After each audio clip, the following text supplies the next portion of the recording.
Jaz se s tem vprašanjem ukvarjam predvsem teoretsko naravne zgodovine, pač idej.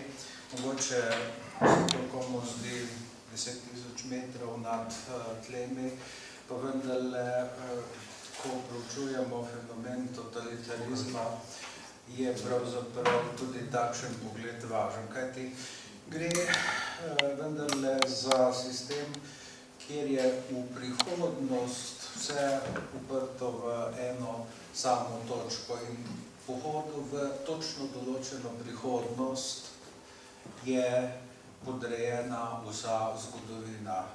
Torej, to je radikalno drugačen pogled na to, kaj se dogaja, kot recimo pač v sistemu svobodne izbire, kjer pač se človek odloči za optimalno možnost na podlagi seveda svojih vrednot, morale in razumevanja sveta, ki pa je torej svobodno. In seveda malce mi pomaga tudi literarna zgodovina, v smislu, ko je Andreja prej govorila o Češki, sem se spomnil ene simpatične češke 4-vrstičnice iz časa komunizma. Zdaj gre takole: sreča je na Češkem živeti in nesreča to srečo imeti. Ta paradoks, malce mogoče švejkovski, lepo odkrije zadrego človeka pod nekim pokrovom. Mislim, da je totalitarizem najbolj tako za vsakogar razumljivo razložil srbsko-judovski pisatelj Aleksandar Tišma, ki pravi, da pod totalitarizmom s človekom nekaj delajo, medtem ko v svobodi človek dela. In mislim, da je to pravzaprav res najpreprosteje povedana ta generalna razlika. In zdaj, kulturna zgodovina se ukvarja seveda tudi z mnogo nivoji. Ste rekli, da mogoče se zabavamo. Ja, seveda, tudi se zabavamo, kajti recimo v kulturno zgodovino sodi tudi zgodovina humorja. In zdajle je pravzaprav res velika tema in poseben humor v komunizmu. Kajti to je drugačen humor, kot to ni sproščen humor, to ni sproščeni smeh, ampak je jedki smeh. Se spomnim, da je moj oče, ko je veliko hodil po Poljskem, tam, kaj v 80-ih letih nekoč prinesel z Poljskega en vic, ki spet razkriva malce bistvo nekega takšnega okolja pod totalitarnim pokrovom. Namreč oseba A vpraša osebo B, kakšna je razlika med navadno pa ljudsko demokracijo. In oseba B seveda ve, kakšna je, ker je pač Poljak, in pravi takšna kot med navadnim in električnim stolom. Vsi vemo, da je Lenin definiral komunizem kot oblast Sovjetov plus elektrifikacija. In vsakdo je bil pod socializmom naučen te definicije in ta definicija je seveda potem zelo logična. Seveda se pa kulturna zgodovina ukvarja z takšnimi, recimo, šaljivimi pogledi z veliko globljim namenom. Lahko bi vzeli tudi, recimo, zgodovino danes zapisan najslabši avto vseh časov. To je seveda Jugo.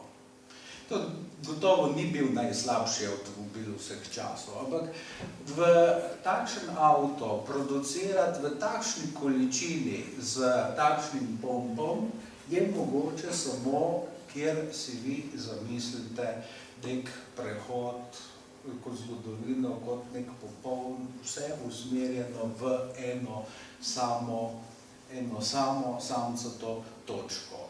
In to je mogoče malce smešen izraz tistega, kar je tragičnega pač prišlo recimo pri nas do izraza.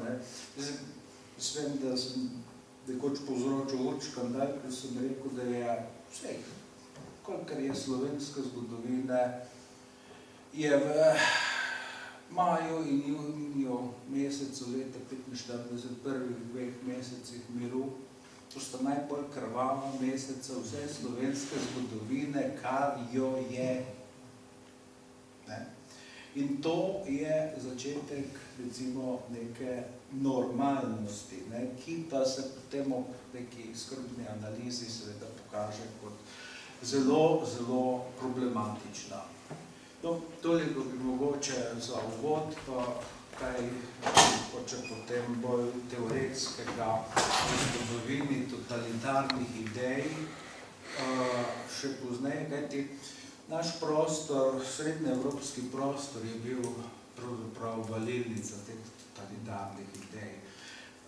Mogoče bolj kot, in to je presenetljivo, recimo prve nacionalsocialistične stranke niso nastale v Nemčiji ali pa ne vem kje, ampak v Habsburški monarhiji, pozni Habsburški monarhiji.